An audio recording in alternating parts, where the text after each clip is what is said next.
Como, ya, como a las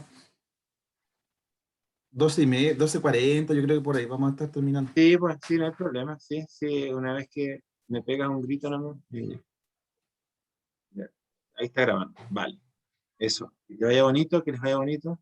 Hablamos, Ya, pues, gracias, ¿ya? hablamos de ahí.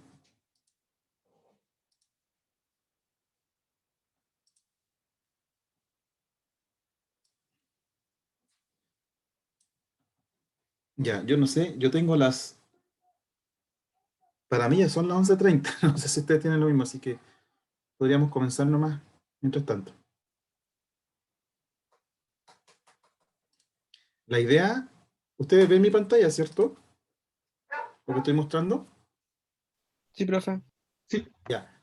La idea, como esto es un curso optativo en el fondo, la idea es que nosotros podamos hacer una discusión. Ya, la idea no es que yo esté todo el rato hablando, que esto se transforme en un monólogo, porque desafortunadamente estamos en el medio de una pandemia, pero mirando desde un punto de vista positivo el tema, eh, todos saben mucho más de virus hoy día que lo que sabían antes. Pues me puse 2019, me quedé pegado con la fecha.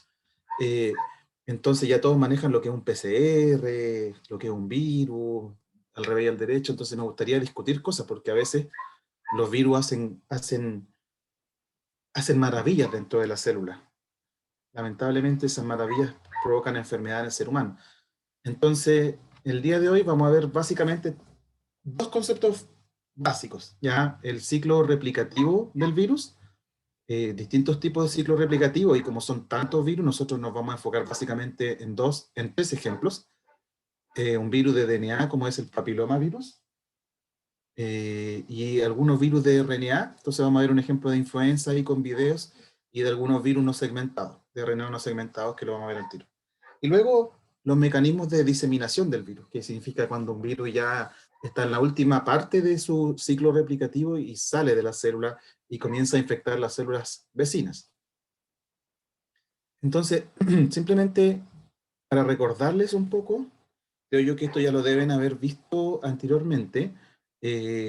Los virus son muchos, son probablemente la entidad más abundante en el planeta Tierra. De lo que más hay es virus. Ustedes levantan un gramo de tierra o un ml de agua del mar y van a encontrar billones de partículas virales. Y esos virus probablemente sean fagos.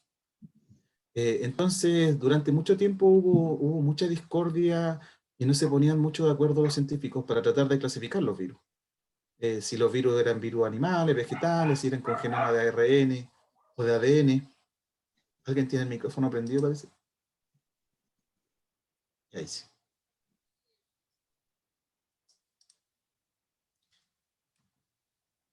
Perdón.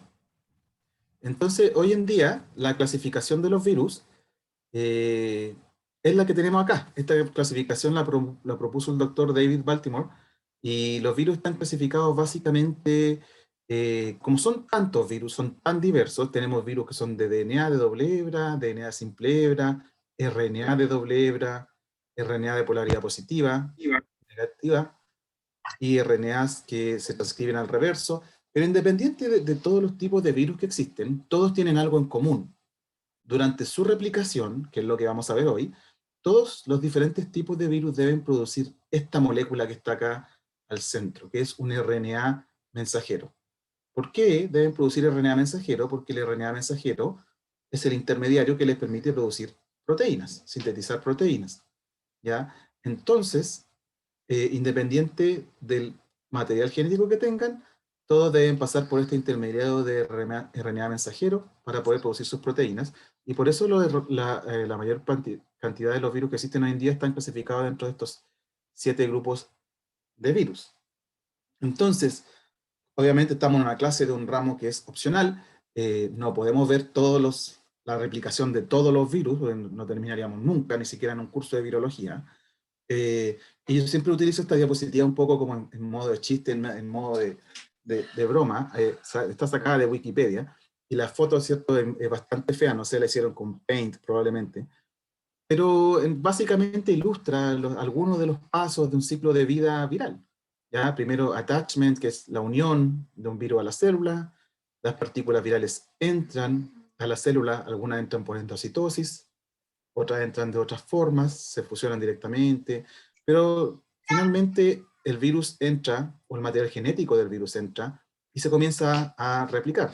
Se produce más material genético, se producen más proteínas, y los virus se ensamblan, porque esa es la palabra, ya cuando hay suficiente RNA y cuando hay suficiente proteína, los virus se ensamblan, no se reproducen, no nacen, ¿ya? Y luego se liberan de la célula, y esa liberación puede ser ya sea que la célula se muere, explota, y los virus se liberan hacia el exterior, o si no van saliendo de a uno, sin matar a la célula, ¿ya?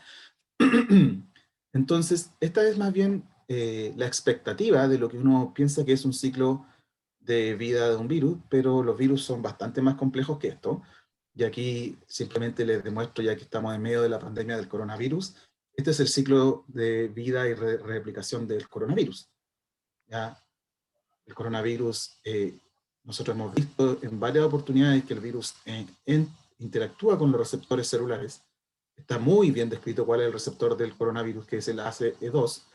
Y fíjense que este, como es un virus envuelto, se endosita la partícula viral, y el genoma del virus entra aquí al citoplasma de la célula. Es un genoma de polaridad positiva, de RNA, y como es de polaridad positiva, se puede traducir directamente. Eso quiere decir que sea de polaridad positiva. Se puede traducir, y esas proteínas que se generan complejos de replicación. Entonces este complejo de replicación permite generar más RNA genómico, más RNA subgenómicos y RNA mensajeros, los que se traducen en más proteína, y finalmente comienzan a ensamblarse nuevas partículas virales. No es necesario que se lo aprendan de memoria, pero es súper complejo. Ya un ciclo de vida de un virus es súper, súper complejo. No es tan como la figura de Wikipedia. Entonces, eh, al saber mucho del ciclo de vida de un virus, al saber cómo un virus se replica, al saber cómo un virus se ensambla, cómo el virus sale de la célula, o cómo el virus entra a la célula, nosotros podemos conocer al enemigo en el fondo. Entonces, podemos empezar a desarrollar diferentes estrategias que nos permiten, por ejemplo, impedir que el virus interactúe con el receptor, o impedir que el virus salga del endosoma, o impedir que la polimerasa viral produzca más RNA viral, ¿ya? Acá está todo el complejo de replicasa, o impedir que los virus se ensamblen. Prácticamente cada una de las etapas del ciclo de vida de un virus se puede tratar de interrumpir con un agente antiviral. Y básicamente yo estaba dando una charla en un colegio, en un colegio de básica, y un niño de cuarto básico me dijo que básicamente el virus utilizaba la célula como una fotocopiadora. Y yo creo que está bastante bueno el ejemplo. Es muy, muy bueno el ejemplo, porque eso es lo que hace un virus. Entra, se multiplica y sale. Pero no es una fotocopiadora exactamente, porque yo sé que ustedes han escuchado hablar en estos últimos días, semanas, acerca de las variantes del coronavirus, que hay nuevas variantes, que el virus se muta. Entonces, justamente acá, cuando el virus replica su material genético, comete errores. Este complejo de enzimas, que es el que replica el material genético, comete errores muchas veces. Introduce mutaciones. Y algunas de esas mutaciones van a generar nuevas variantes. Nosotros vamos a tener una clase de variantes, que es lo que son, cómo aparecen nuevas cepas, cómo aparecen nuevas variantes. Entonces ahí vamos a entrar un poco más en detalle en eso. Entonces, si bien el virus utiliza la célula como una fotocopiadora, tengan en consideración que cada copia que sale de la célula no es igual a la otra. En esta diapositiva yo les mostraba, una célula infectada puede generar miles de partículas virales, pero cada una de estas partículas virales en realidad no es igual a la otra. Estoy hablando del material genético de la partícula viral. Porque como se producen mutaciones, cada una de ellas probablemente lleva una mutación diferente, ¿ya? Y algunas veces esas mutaciones son malas para el virus, muchas veces son malas para el virus, y ese virus no va a poder volver a infectar, pero algunas veces son buenas, y el virus las adopta, se queda con esas mutaciones.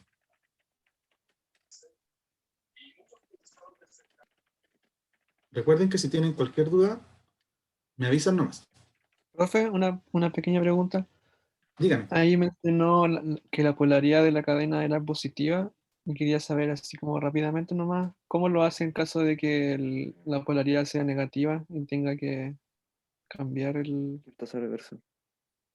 Bueno, de hecho, vamos a ver el caso de un virus de RNA de polaridad negativa. Así que, si me espera un poquitito, vamos a Ah, ok, llegar a eso. gracias. ¿Ya? Pero primero bueno, esta es una lista de diferentes virus que pertenecen a las diferentes familias. Ustedes ya saben que los virus pueden ser con material genético de DNA, de DNA doble hebra, ¿cierto? El DS, o de DNA de simple hebra, que es el SS. Aquí está la polaridad. Puede tener genes codificados por ambas hebras o por solamente una de las hebras, ¿ya? Y lo mismo con los virus de RNA, RNA de simple hebra o hay virus de RNA de doble hebra. Entonces, como tenemos una gran variedad de virus, yo les insisto en el punto, es difícil realmente enfocarse en la replicación de un virus y decir, así es como ocurre, porque todos los virus hacen cosas diferentes. Y si ustedes se fijan acá, muchos de estos virus de DNA, por ejemplo, algunos de ellos se replican en el núcleo, ¿ya? Es obvio, ustedes dicen tienen DNA de doble hebra, si, recuerden que un virus es un parásito, entonces si se va al núcleo, por ejemplo, pongámonos en este caso, familia Aneloviridae, si se va al núcleo y es un DNA de doble hebra, entonces el virus podría perfectamente utilizar las polimerasas celulares. Sí, pero resulta que hay algunos virus traen sus propias polimerasas, sus propias enzimas polimerasas. Acá lo está mencionando, por ejemplo, los adenovirus traen su propia polimerasa. Entonces, a pesar de que van al núcleo, muchas veces no necesitan ocupar las polimerasas del núcleo, ocupan las suyas, las propias. ¿Ya? Son parásitos. Y aquí en la lista está muy bien resumido cuáles familias virales traen su propia polimerasa, ¿ya? El virus, o que dice virión, y cuáles ocupan las polimerasas de la célula. ¿Ya? Y hay varias familias de virus que ocupan las polimerasas de la célula. De hecho, ¿qué ventaja tiene eso? Recuerden que la polimerasa de la célula comete mucho menos errores que una polimerasa de un virus. Es más compleja las polimerasas de la célula, son más complejas. Entonces, antes de meternos a los de RNA, quisiera darle un ejemplo de un virus de DNA. Ya, aquí hay algunos virus de DNA mencionados. Ya, aquí tenemos algunos que son virus de DNA de doble hebra, que es prácticamente muy similar a nuestro material genético. El DNA de nuestras células es DNA de doble hebra. ¿Ya? Y aquí hay algunos virus que tienen DNA de doble hebra como material genético. Entonces, fíjense que estas familias virales, incluyendo los papilomavirus, que es donde nos vamos a enfocar, utilizan las polimerasas celulares, la RNA polimerasa celular, para poder generar su RNA mensajero. Sin embargo, otras familias de DNA de doble hebra utilizan una polimerasa propia y también terminan generando su propio RNA de mensajero. Acá lo mismo. Hay algunos virus que son de hebra simple de DNA y utilizan una polimerasa celular, una DNA polimerasa celular, para generar un DNA de doble hebra y luego vuelven a parasitar a la célula y ocupan una RNA polimerasa celular para generar un RNA mensajero. Entonces, me gustaría enfocarme en este caso. ¿Por qué en papiloma? ¿Por qué me voy a enfocar en el caso de papiloma hoy en día? Por su importancia clínica, más que nada, yo creo que es importante que ustedes sepan cuáles virus son de gran importancia clínica. Estamos grabando, sí. Estamos grabando, ¿cierto? Sí, Nicolás. El papiloma humano, yo sé que muchos han escuchado acerca del papiloma humano. Esta es la estructura del virus. Es bastante simplón y pequeño. Eh, Tiene proteína de cápside, ahí arriba L1, la L2, su material genético está ahí adentro, es ADN, y codifica todas estas proteínas que están aquí. De la E1 a la E7, E1, E2, E3, E4, E5, E6, E7, y dos proteínas L, L1 y L2. Y esas dos proteínas son las proteínas que son las de la cápside del virus, van por ahí por fuera. De hecho, hoy en día hay una vacuna contra el papilomavirus. Y la vacuna contra el papilomavirus es una vacuna en donde lo que se inyecta son partículas que se parecen al virus. Son estas, pero son la pura cáscara, son vacías, no tienen ningún material genético. ¿Ya? Entonces, no voy a entrar más en detalle en esto, porque tengo un video para que veamos lo del papiloma.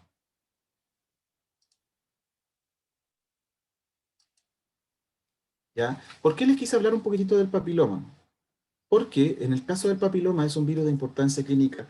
El virus es un virus que está directamente involucrado en la aparición de cáncer.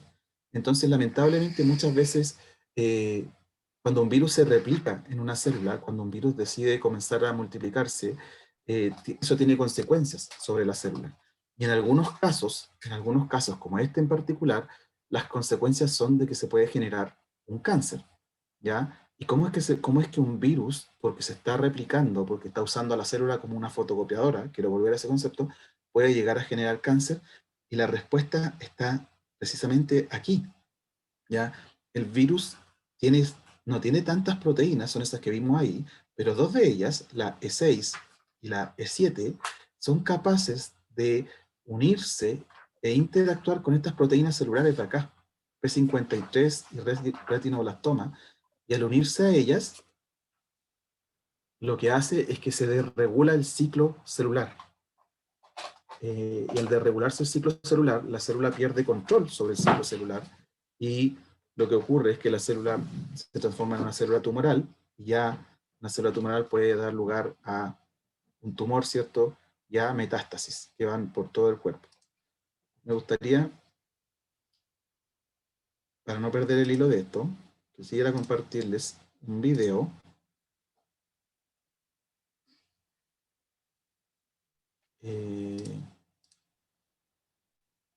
Acá está un poquitín largo, pero vamos a tratar de que las partes que son más...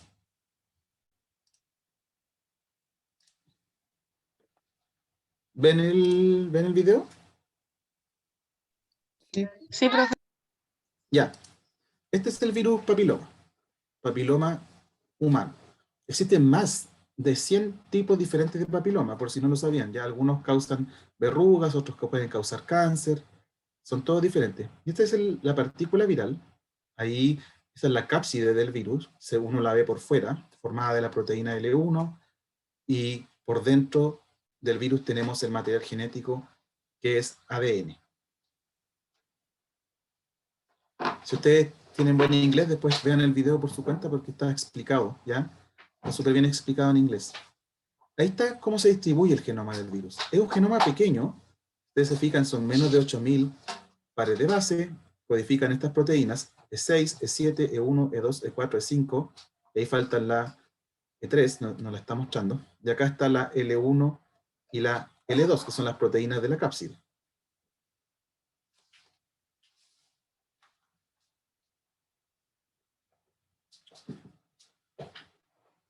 Esas dos que está ahí, la L1 y la L2, son las proteínas de la cápside que les estaba... Entonces, así es como ocurre. El papiloma que provoca cáncer, ingresa a la célula a través de una herida, ¿ya? Este puede provocar cáncer de cuello cérvico-uterino. Entonces, es más o menos en la zona de acá. Ustedes se van a la célula y tienen que entender que así es como está formado el epitelio de la cervix. ¿Ya? Acá hay células, acá abajito, hay células que son células troncales, que son las que dan lugar a todas las células que están acá arriba, que son el epitelio, ¿cierto? Y acá estaban las células escamosas. Esas son las troncales, las de abajo, la primera, la base de la célula. Son troncales, tienen diferentes formas, de hecho. Ya acá abajo hay una membrana basal, en morado. Entonces, cuando hay una herida en el epitelio de la cervix, porque así es como entra el virus, se aprovecha de cuando hay heridas, microheridas, microabrasiones se llaman. El virus logra penetrar hasta la capa basal, hasta las células basales, las de abajo, que son células troncales, ¿ya? Y como el material genético del virus es un DNA, el DNA se multiplica, llega al núcleo de la célula, recuerden, se multiplica y comienza a infectarse. Entonces, como estas células se empiezan a transformar en las células que están acá al medio, en esta capa epitelial, y luego llegan hasta acá arriba a ser la capa que se descama, esas células se pierden, se van perdiendo. Y a medida que se van perdiendo, van también liberando nuevas partículas virales.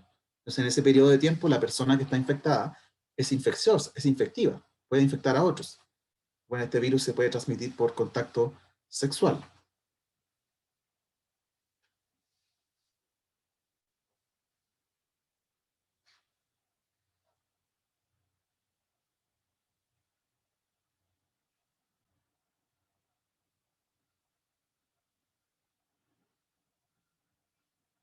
Entonces, hasta ahí no hay mucha diferencia con cualquier otro ciclo de vida o ciclo replicativo de otros virus.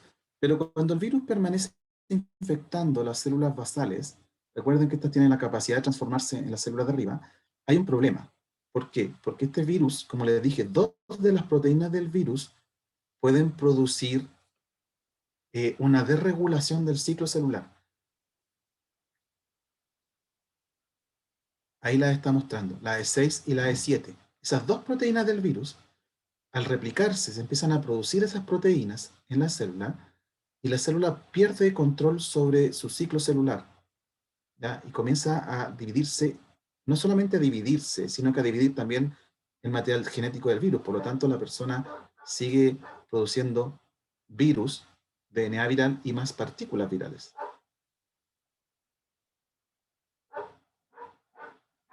Entonces, ¿qué es lo que empieza a ocurrir en el tiempo? Las células empiezan a transformarse. Esa es la palabra. Las células que pierden control sobre su ciclo celular se transforman.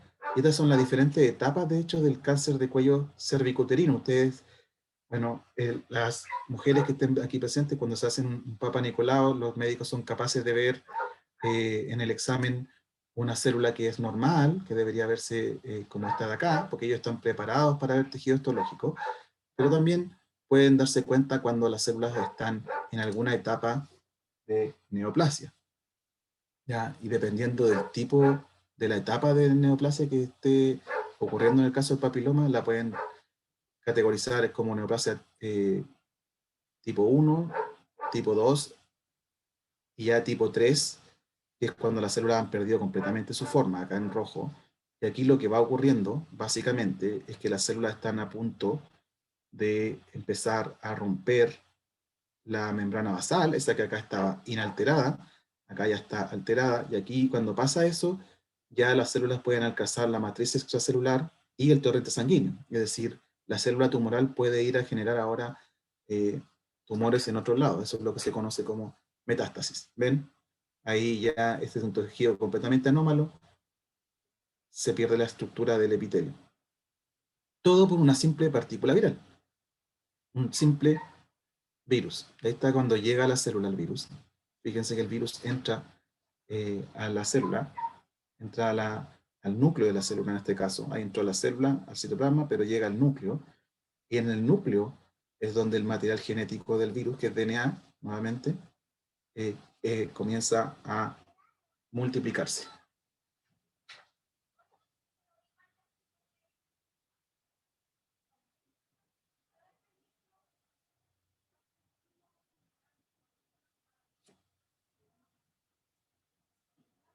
Ahí están las proteínas P53 y retinoblastoma. Esas dos proteínas, cuando tengan que revisar sus apuntes de biología celular, son proteínas que se llaman supresoras de tumores. De hecho, esta es una proteína que regula el ciclo celular. Es una proteína maestra dentro de la célula, ¿ya? Y lo mismo con retinoblastoma. La proteína retinoblastoma controla también el ciclo celular y es una de las que le ayuda a la célula a decir si es que hay algún tipo de daño en la célula antes de que siga multiplicándose. Entonces, como el virus ataca directamente a estas dos proteínas, como el virus impide que estas proteínas funcionen normalmente, ahí está, E6 y E7, lo que termina ocurriendo es que la célula simplemente pierde el control del ciclo celular y comienza a multiplicarse indefinidamente. Lo que genera que la célula se transforme en una célula transformada, para luego dar lugar a una célula tumoral, para luego dar lugar a la formación de un cáncer. Todo esto, dicho sea de paso, todo esto, dicho sea de paso, es prevenible. Porque recuerden, existe una vacuna contra el virus del papiloma humano. Si las personas antes de iniciar su vida sexual activa se vacunan contra la vacuna del virus papiloma humano, entonces el organismo de la persona tiene anticuerpos contra el virus de papiloma humano, y si el virus llegara a entrar a nuestro organismo, esto estoy hablando para hombres y para mujeres, porque de hecho muchos hombres son los que contagian a las mujeres, y no al revés. Muchas veces el hombre piensa que está libre de papiloma, y el hombre no está libre de papiloma, porque así como existe el cáncer de cuello cervicuterino, existe el cáncer, por ejemplo, en el pene, que son menos comunes, pero igualmente son difíciles de tratar. No sé si alguien quiere hacer alguna pregunta.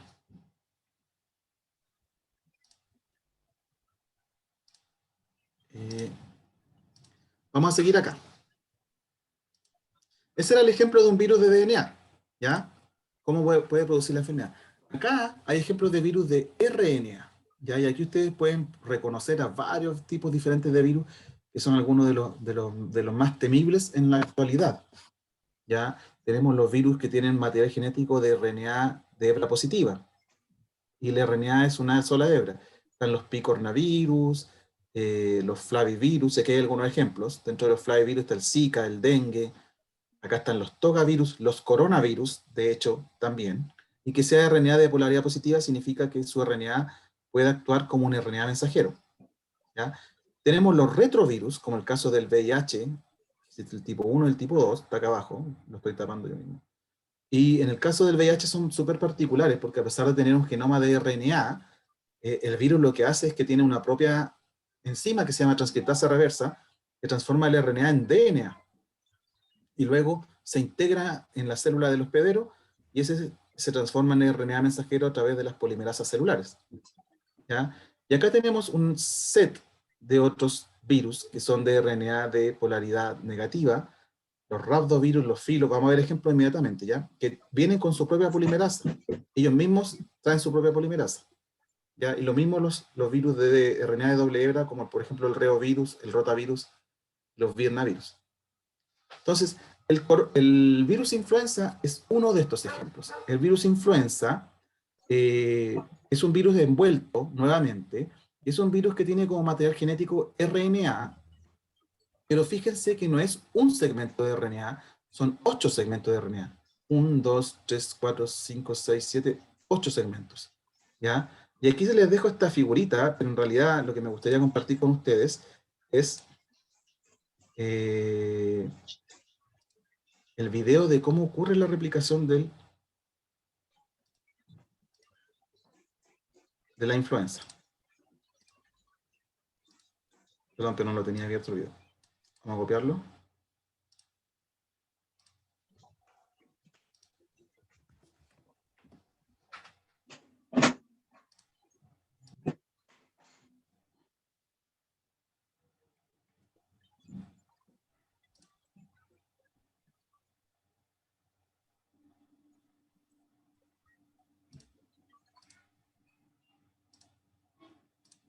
Y ahí sí.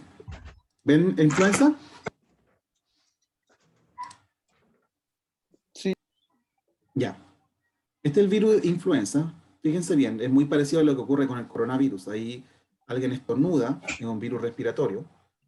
Las partículas virales van contenidas en estas microgotas, en estas pequeñas gotas de aerosoles, mientras otro individuo ahí que estaba leyendo el diario, el pobre no tenía nada que ver, se ve infectado por miles de partículas virales. El virus, esto llega al epitelio respiratorio, a los pulmones. El virus, fíjense, lo primero que ocurre es la absorción, la interacción entre las proteínas, la glicoproteína del virus y los receptores celulares. El virus se endocita, llega dentro de la célula, pero todavía está encerrado en un endosoma, ¿ya? Y en algún momento tiene que escaparse del endosoma, porque recuerden que lo que importa acá es que el material genético del virus llega al interior de la célula.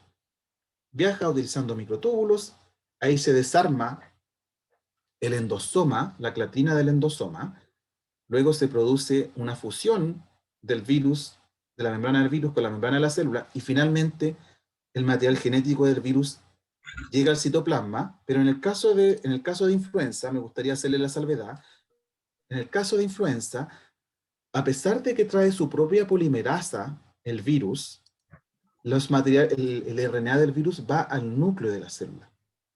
¿Ya? Es bien particular. Ahí está ingresando al núcleo de la célula los segmentos del RNA y su propia polimerasa comienza a transcribir y a replicar el RNA viral dentro del núcleo. Salen los RNAs mensajeros, se sintetizan más proteínas afuera en los ribosomas. Fíjense, las proteínas vuelven al núcleo algunas para hacer más RNA mensajero, para hacer más proteínas. ¿Y qué es lo que ocurre? Se comienzan a ensamblar partículas virales. Ahí ocurre traducción de proteína en el retículo endoplasmático, aparato de Golgi. El virus se termina ensamblando ahí, en la membrana de la célula, porque recuerden que los virus que tienen membrana le roban la membrana realmente a la célula cuando se están yendo. Se ensamblan nuevas partículas virales que llevan proteínas o glicoproteínas del virus. Y eso, ahí está mostrando la acción del sistema inmune, ya como algunos anticuerpos o algunas moléculas son capaces de opsonizar partículas virales, y aquí como algunas células del sistema inmune son capaces de fagocitar partículas virales.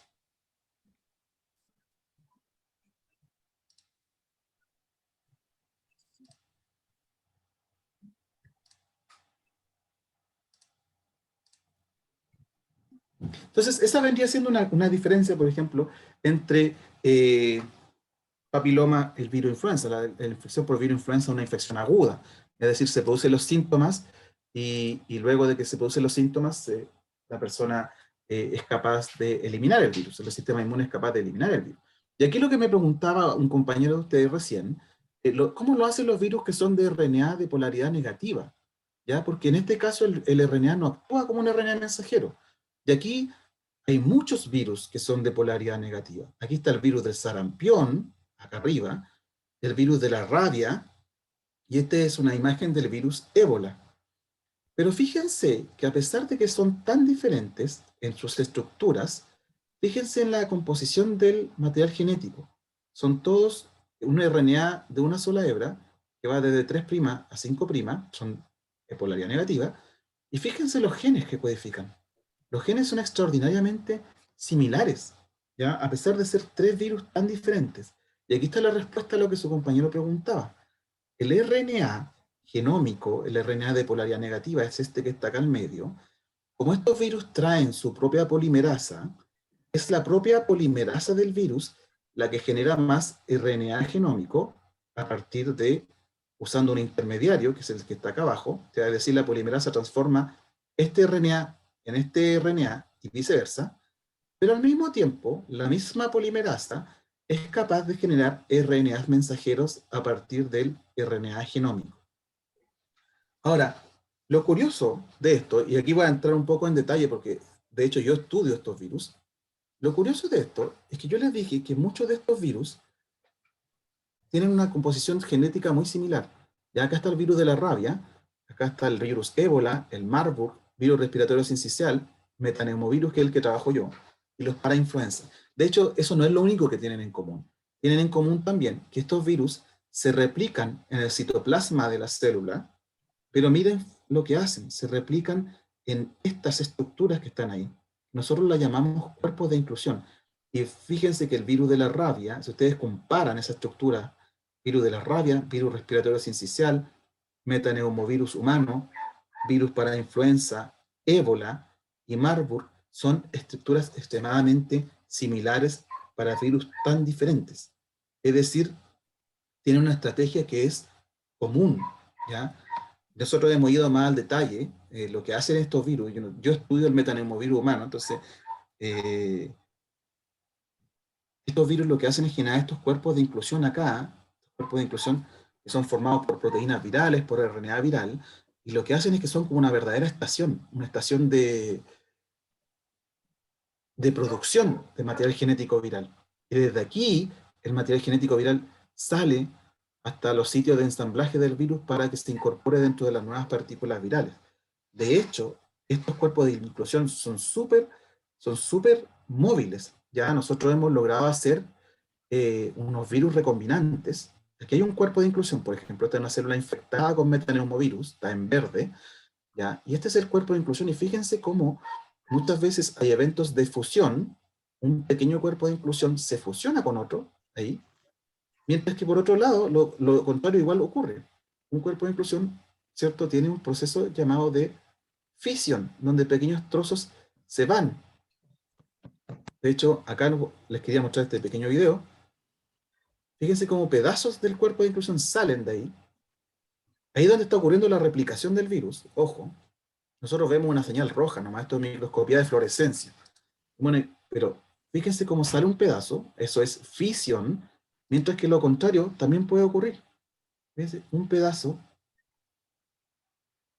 de cuerpo de inclusión o de material genético viral va y se incorpora dentro del cuerpo de inclusión. Esto es microscopía en tiempo real y utilizando diferentes marcadores de fluorescencia.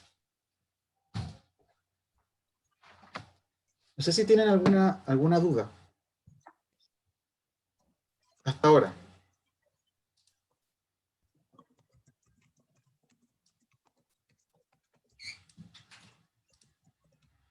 No, profe. Porque No, profe. yo prefiero tomar unos 5 minutitos para continuar. Porque ahora voy a cambiar un poco esta es la última parte de la clase, que es de diseminación viral. Pero yo tengo acá en mi celular las 12:06, así que podemos volver a las 12:15, porque la última parte es más cortita. A las 12:15, ¿ya? Bueno, profe, no hay problema. Ya, Bueno, profe.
Ya, ¿están por ahí?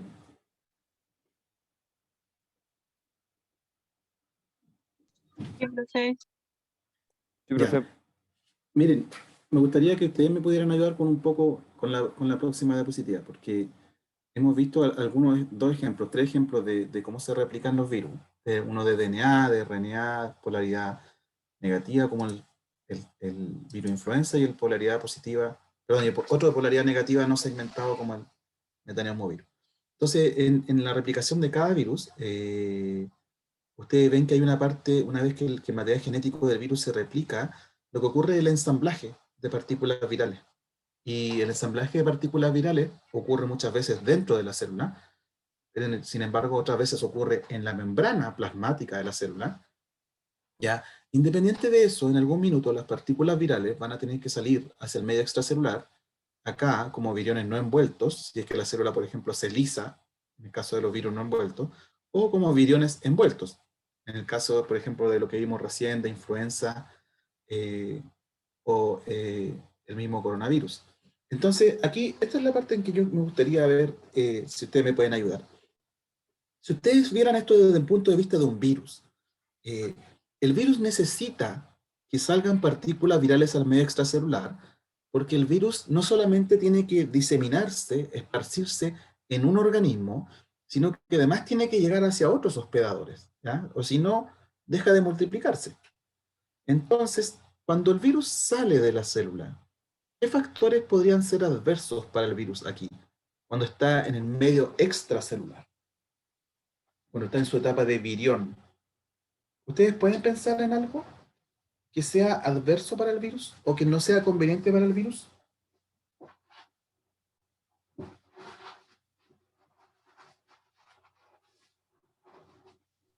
El sistema inmune. Ya, el sistema inmune, muy bien. De hecho, en el video de influenza, nosotros vimos que cuando el virus está en el medio extracelular, puede ser rápidamente blanco en el fondo de moléculas del sistema inmune, que son verdaderas banderitas, o sea, incluso los anticuerpos se pueden unir a la partícula viral, al virus directamente, y son una bandera para que vengan otras células del sistema inmune y lo destruyan. Entonces, punto uno, sistema inmune. Muy bien. Ah, perdón. No podía, no podía salirme. Ustedes lo van anotando mejor, ¿ya? No puedo salirme a anotar. Entonces, el sistema inmune es adverso para el virus cuando está acá arriba, cuando está fuera de la célula. ¿Qué otra cosa podría ser adversa para el virus?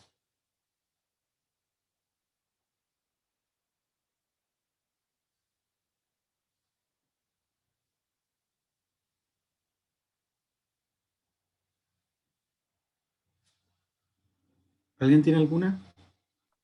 Yo, por Agentes ejemplo, les voy a... oxidantes. Perdón, no le escuché bien. Agentes oxidantes. Ya, agentes oxidantes, si es que hubiera una concentración alta de agentes oxidantes afuera de la célula, podrían perfectamente destruir la partícula viral. Además, fíjense bien que yo en el video de papiloma, nosotros vimos, ¿cierto?, que el virus solamente era capaz de entrar a las células basales a través de una herida, de una microherida. Entonces, no siempre hay microheridas. Muchas veces quizás el virus no va a poder entrar dentro de esas microheridas. Eh, pero además de eso, recuerden que nuestros epitelios eh, no son estériles, no están libres de otros patógenos. Entonces, muchas veces lo que pasa en realidad es que en los epitelios hay bacterias, hay hongos, que son, ¿cierto?, muchas veces simbióticos, conviven con nosotros. Entonces, el virus no solamente, nosotros aquí dibujamos un virus y una célula y un virus como que no hubiera nada más, pero por fuera de las células muchas veces hay otras bacterias, hay hongos, ¿ya?, que pueden competir con el virus, entonces el virus nunca va a lograr reentrar a la célula. Hay mucus en la superficie de la célula. Recuerden que muchas células, sobre todo las células del sistema respiratorio, ya lo que más secretan hacia el medio extracelular es mucus. Entonces el virus en realidad no va a entrar directamente a un receptor de una célula, como se veía en el video. El virus va a entrar a un ambiente hostil, donde hay mucus, donde hay bacterias, donde hay hongos, donde hay componentes del sistema inmune. ¿Por qué les digo esto? Porque en realidad esto que nosotros ponemos acá como dibujo no es tan así. Y los virus han evolucionado diferentes mecanismos para poder tratar de saltarse esa etapa de tener que salir para afuera. Si bien necesita salir, tener una etapa que salga fuera de la célula, hay otros mecanismos en donde el virus se puede saltar eso y pasarse directamente de una célula a otra. Eso es lo que yo les digo, por eso les comento acá, cuando un virus se disemina de forma convencional, así como me lo enseñaron a mí cuando estaba en la universidad, que sale de la célula y flota por ahí hasta que encuentra otra célula, pero ahora conocemos que hay muchos más mecanismos de los cuales no teníamos idea antes. Uno de ellos es este. Muchas veces los virus lo que hacen es fusionar células, formar sincicios, ¿ya? Me dice, ¿cómo fusionar células? Es una cuestión muy rara. En realidad no es una cuestión muy rara, es algo que ocurre naturalmente en algunas células, por ejemplo, las células musculares, ¿ya? Pero si ustedes ven acá en celeste esta célula infectada, esta célula está infectada, está produciendo virus, hay material genético del virus, proteínas, pero además, en su superficie, hay una proteína viral que se llama la proteína de fusión, ¿ya? Esa proteína de fusión se llama así porque su función es fusionar membranas. Y eso es lo que hace el virus cuando entra a la célula. Pero una célula que está infectada, esa proteína de fusión, fíjense, acá ese es el zoom, esta parte de acá es el zoom de lo que pasa ahí, esa proteína de fusión puede interactuar con los receptores, se activa y comienza a fusionar la membrana de dos células que están adyacentes. Se termina fusionándose y al fusionarse la membrana, ¿qué es lo que ocurre? Esta célula que está infectada ahora traspasa, porque al final de la fusión se arma un poro y al final del poro esto se comienza a alargar hasta que las dos células se transforman en una sola. ¿Ya? Pasa esto en el fondo. Dos células, una infectada, la otra no infectada, se fusionan y ahora las dos células están infectadas. Y resulta que esto empieza a pasar una y otra vez y se comienza a agrandar esta célula en algo que nosotros conocemos como sincicio, fusión de células. Y esto es súper, súper común. Muchos virus son capaces de hacer esto. Este es el virus del sarampión en cultivo celular, evidentemente, ¿ya? Y aquí tenemos un tremendo sincicio, fíjense bien. Cada uno de esos que está ahí es un núcleo. 1, 2, 3, 4, 5, 6. Bueno, no los vamos a contar todos, pero traten de contarlo después. Son más de 20 núcleos. Eso quiere decir que hubieron muchos eventos de fusión para llegar a tener un sincicio tan grande. De hecho, el virus respiratorio sincicial es capaz de hacer eso y se llama virus respiratorio sincicial porque una de sus características, cuando uno mira al microscopio celular infectada, es que se generan estos grandes incisios en donde hay muchos núcleos de células que están adyacentes. Entonces, si ustedes lo piensan desde el punto de vista del virus, eso es muy beneficioso para el virus. ¿Por qué? Porque en vez de tener que infectar la célula de al lado, mandando partículas virales una por una a que vayan a la célula de al lado, ahora simplemente se fusionó y la infectó de un paraguas. Es como que se hubiera abierto un canal prácticamente entre las dos células y ahora ambas son una sola. Aquí yo le tengo unos videos. El coronavirus es capaz de hacer lo mismo, el SARS-CoV-2. Y de hecho hay un video muy bonito. Este video es muy bonito.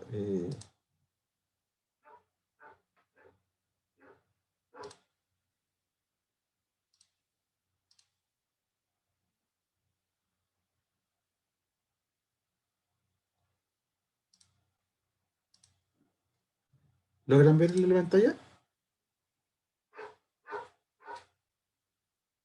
Sí, Sí. Miren, acá a la izquierda hay células en cultivo que no están infectadas, y acá hay células que están infectadas con el coronavirus, con el SARS-CoV-2. Fíjense lo que empieza a ocurrir en el transcurso de la infección.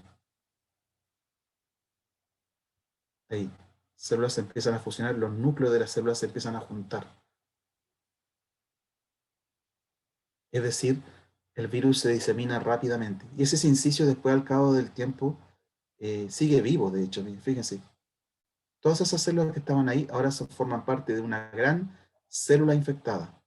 Entonces, eso es un mecanismo de diseminación rápida del virus.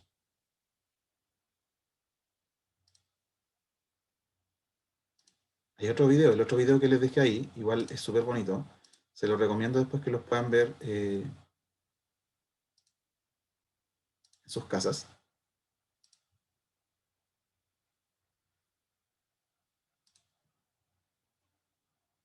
Ven, este está en YouTube. Acá tenemos a la izquierda células que no están infectadas y aquí células que están infectadas, y acá, este es un experimento de un paper, de hecho, un artículo, células infectadas, pero a las cuales se le agregó una molécula antiviral. Y las células infectadas se van viendo en verde, de hecho. Fíjense cómo el virus empieza a apoderar del cultivo celular. Estas son células en cultivo.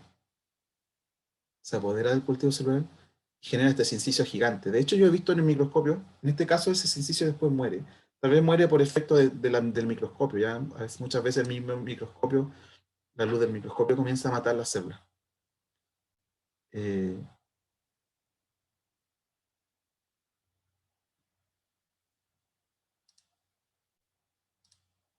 perdón. Eh,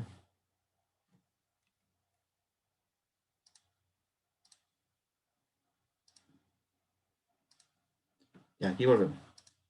Esa es una forma en donde un virus se puede ir hacia otra célula. Esta es otra forma en donde un virus directamente puede alcanzar, en vez de liberarse, este es el caso del virus Vaccinia. ¿Ya?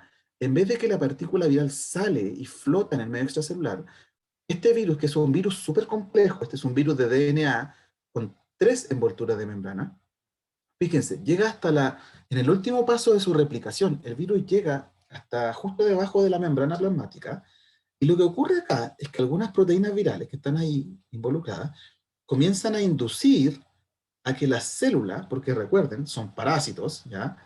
Inducen a que la célula proyecte, haga estas proyecciones que son generadas por actina y un montón de moléculas que están ahí, y entonces estas comienzan a crecer, a crecer, a crecer, y lo que ocurre es que el virus es empujado por la proyección hasta que alcanza la célula vecina y la puede infectar. Fíjense, acá hay una microscopía, esto fue descubierto en el año 70 y tanto, acá hay una microscopía electrónica de una de estas proyecciones de actina, y ahí en la puntita de la proyección de actina va una partícula viral. Una. Esto es en el caso del virus Vaccinia. Este paper, que es un poquitito más moderno, del año 2010, ustedes pueden ver las proyecciones acá por microscopía, que mezcla microscopía de fluorescencia con microscopía de contraste de fase, y ahí en la puntita en verde son las proyecciones del virus. Ese es el virus, y lo que se ve ahí en rojo es actina. En la puntita de esos filamentos que contienen actina va una partícula viral. ¿Ya? Eso sí, esta partícula viral igual está expuesta, ¿ya? Igual está expuesta a todo lo que mencionamos anteriormente, ¿ya? Sistema inmune, ambiente hostil, pH, oxidantes, como dijo algunos de sus compañeros, a todo tipo de cosas. Pero los virus han evolucionado cosas más novedosas todavía. ¿Ya? Y esto es lo que se conoce como la sinapsis virológica. Yo no sé si ustedes han tenido sus clases de biología, han visto el sistema inmune como una célula hace sinapsis con otra, una neurona, cuando se transporta el impulso nervioso. Bueno, los virus hacen algo parecido. Esto fue descubierto con el virus de la inmunodeficiencia humana. Aquí está el paper inicial de Jolin en el año 2004. Este es un linfocito, y aquí marcan el receptor del virus, el CD4, y aquí marcan una proteína viral. Se dieron cuenta que los linfocitos, muchas veces, que son las células que se infectan con este virus, muchas veces estaban unidos uno al lado del otro, y fíjense bien que lo que ocurre acá es que hay una gran concentración de proteína viral ahí entre medio de los dos. Con los años este concepto se empezó a estudiar mucho, mucho más, y lo que se sabe hoy en día es que estos dos linfocitos, uno infectado y el otro no infectado, se unen uno con otro. Ambos linfocitos se pueden unir en una especie de ambiente semicerrado. ¿Por qué semicerrado? Porque aquí interactúa el receptor con moléculas de membrana, por un lado, acá hay otras interacciones de tipo adhesiva, son interacciones de la célula común y corriente. Entonces, en este pequeño espacio que está encerrado aquí, que está inaccesible para otras moléculas, hay transferencia de virus de una célula directo a la otra célula. Es lo que se conoce como sinapsis virológica. No solamente la puede hacer HIV, la pueden hacer en general. Hay varios retrovirus. El HIV es un retrovirus. Varios retrovirus pueden hacer exactamente lo mismo.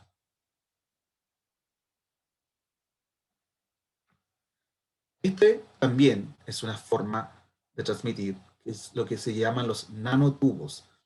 No sé si en sus clases de biología celular ustedes vieron los nanotubos.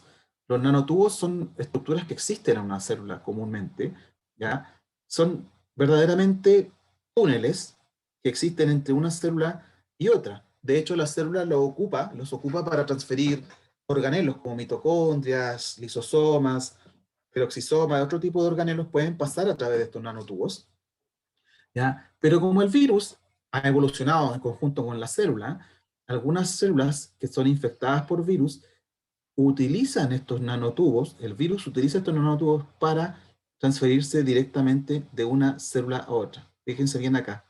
Este es un review que salió en el año 2019, de hecho. ¿Ya? ¿Y qué virus han logrado ser detectados? HIV, por supuesto, HIV no ocupa una ni dos, puede hacer un montón de técnicas para poder transferirse de una célula a otra, en donde estos son linfocitos, ¿ya? Uno marcado en rojo porque está infectado y el otro marcado en verde, no infectado. Se genera el nanotubo, ¿ya? Y a través del nanotubo fue demostrado que partículas virales podían pasar entre una célula y otra. Lo mismo ha sido demostrado más recientemente, por ejemplo, con influenza, ¿ya? En donde también se pueden generar estos nanotubos que conectan. Son muy largos, por si acaso, pueden llegar a medir varios micrómetros de largo. Ya no tienen por qué estar, no tiene por qué estar la célula pegada una al lado de la otra para que esto ocurra. ¿Ya? Esto es el virus de la pseudorrabia.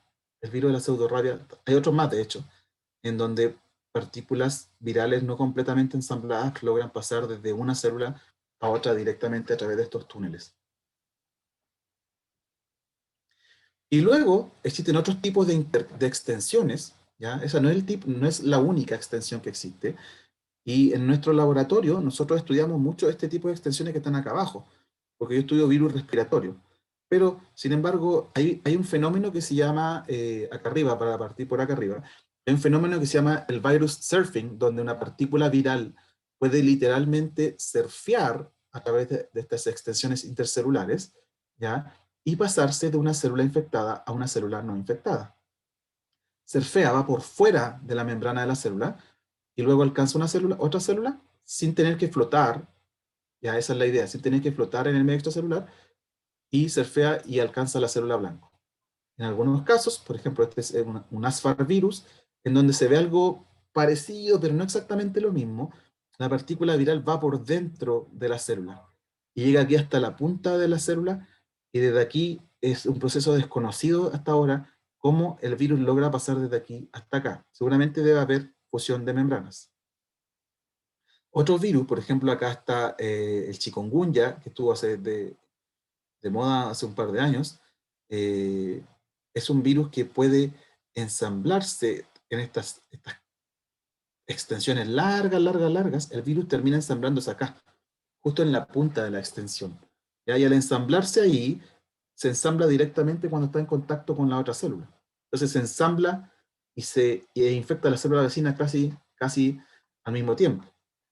¿Ya? Y algo parecido, pero no lo mismo, ocurre con metaneumovirus humano y con virus respiratorio sincicial, que son los virus que estudio yo, en donde las células infectadas generan estas grandes extensiones intercelulares y se ensamblan los virus acá en algún momento.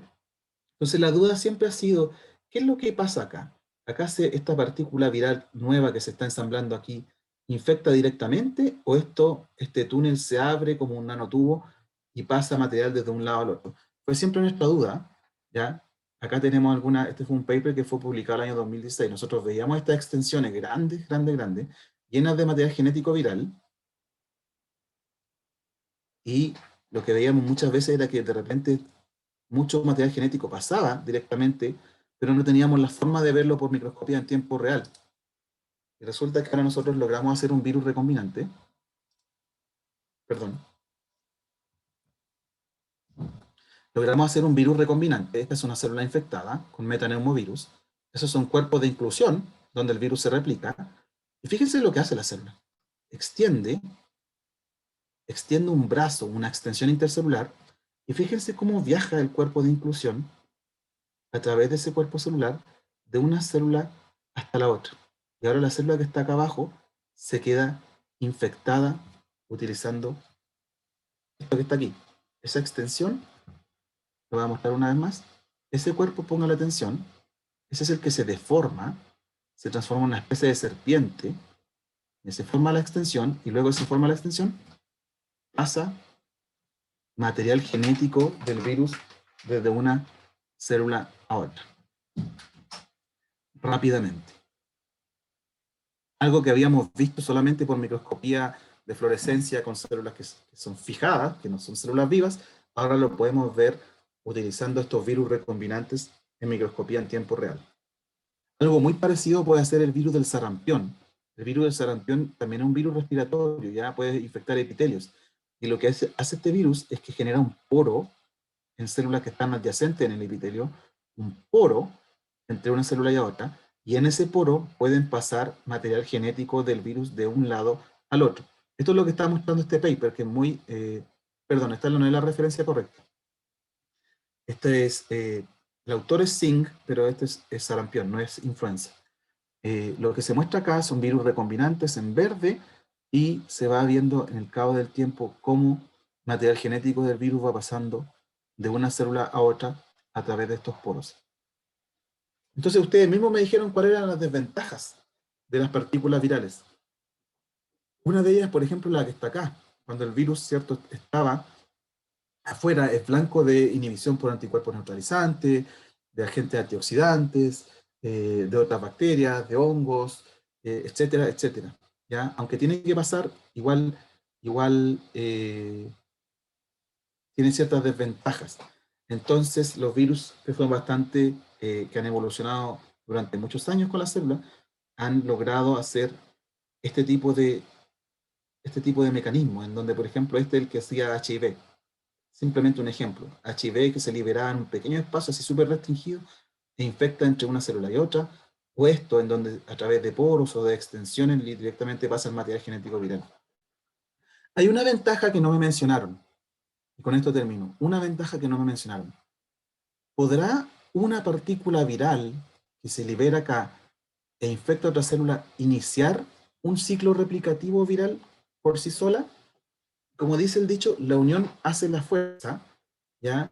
Está demostrado para muchos virus que en realidad se requiere más de una partícula viral para iniciar un ciclo replicativo. Entonces, cuando ustedes tienen estos mecanismos de diseminación, en donde no pasa una partícula viral, sino que pasa de un flujo constante, ¿cierto?, de genomas o de partículas virales, no es lo mismo empezar con un virus que empezar con 10 o con 15 o con 20 o con lo que pase de una célula a otra. Es mucho más fácil y más rápido que muchos genomas virales o partículas virales inicien un nuevo ciclo replicativo a que una sola lo haga. ¿Ya? Y esa es una de las ventajas de estos mecanismos de diseminación célula a célula. Así se llaman, mecanismos de diseminación célula a célula. Que nosotros le pusimos mecanismos alternativos. No sé si hay alguna pregunta, porque eso era lo último que les quería conversar. No sé si hay alguna pregunta.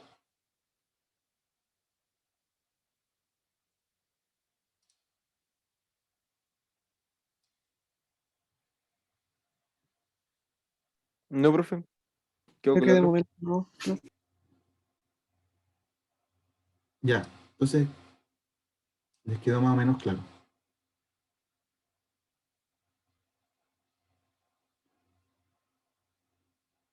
Si no hay preguntas, lo vamos a dejar hasta acá nomás. No sé si Víctor está por ahí.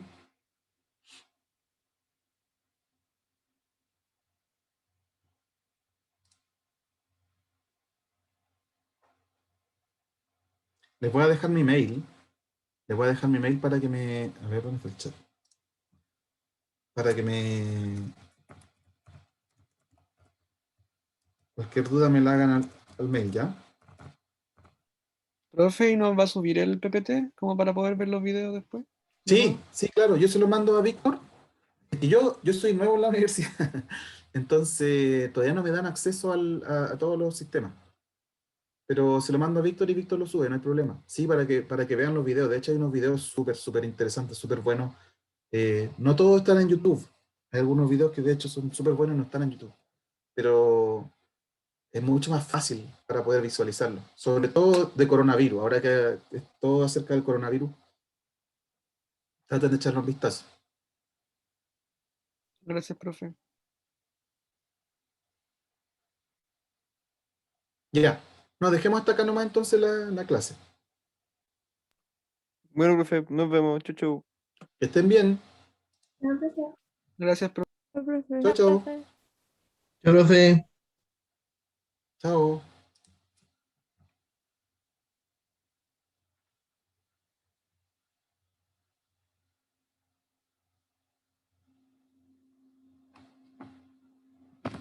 Víctor,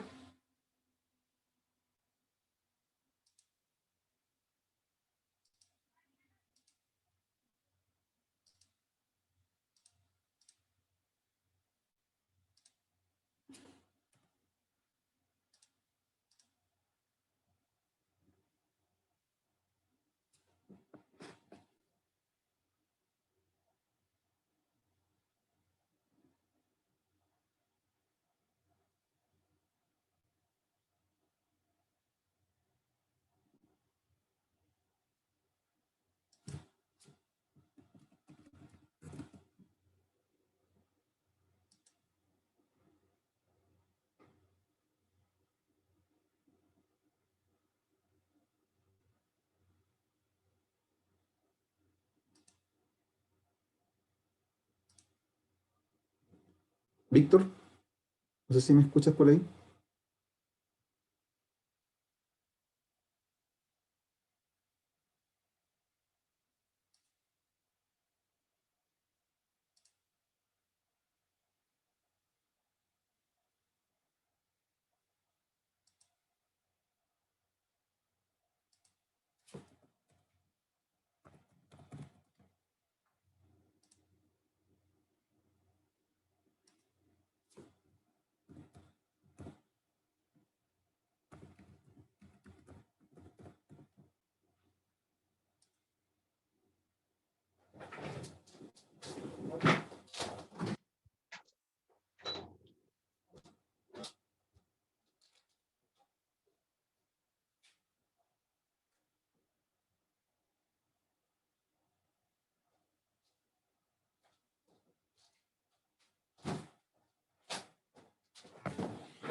Víctor.